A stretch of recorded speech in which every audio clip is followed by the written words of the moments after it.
ఒక పెద్ద అడవిలో ఒక పెద్ద మర్రి చెట్టు ఉండేది.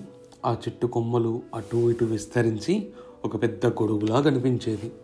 ఆ చెట్టు కింద చాలా జంతువులు ఆశ్రయం పొందేవి. చిన్న పెద్ద అన్నీ కలిసి ఆనందంగా జీవించేవి. అయితే ఈ చెట్టు కింద ఒక నలుగురు మంచి స్నేహితులు ఉండేవారు. అవి జింక, ఇది త్వరగా పరుగులు పెట్టగలదు, సుందరంగా ఉంటుంది. కుందేలు, ఇది తెలివి కల్లది. ఏనుగు, ఇది చాలా బలమైనది, చాలా మంచిది.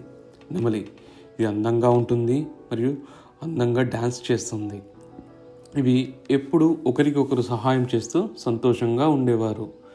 ఇలా ఉండగా ఒకరోజు ఒక వేటగాడు ఆ అడవిలోకి వచ్చాడు.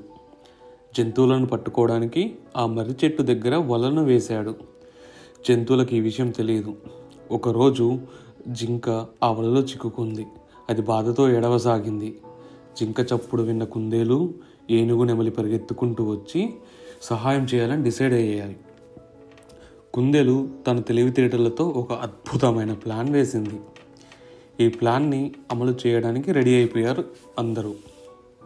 అప్పుడు నెమలి వేటగాడి దగ్గరికి వెళ్ళి డ్యాన్స్ చేయడం ప్రారంభించింది. వేటగాడు ఆ అందమైన డ్యాన్స్ చూసి ఆ మైమరిచిపోయి వాళ్ళను గమనించలేదు. ఈ అవకాశం వదలకుండా ఏనుగు తన తొండంతో ఆ వలను విరగ్గొట్టి జింకను బయటికి తీసింది. కుందేలు జాగ్రత్తగా చూసి వేటగాడు తిరిగి వస్తున్నాడని చెప్పగానే అందరూ అక్కడి నుంచి పారిపోయారు.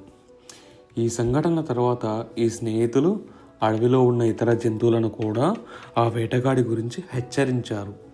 ఆ తర్వాత అందరూ కలిసి మరొక సురక్షితమైన ప్రాంతానికి వెళ్ళారు.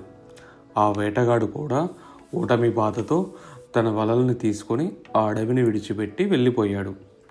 ఆ విధంగా ఆ మర్రి చెట్టు మరోసారి జంతువులకు సేఫ్ ప్లేస్గా మారింది.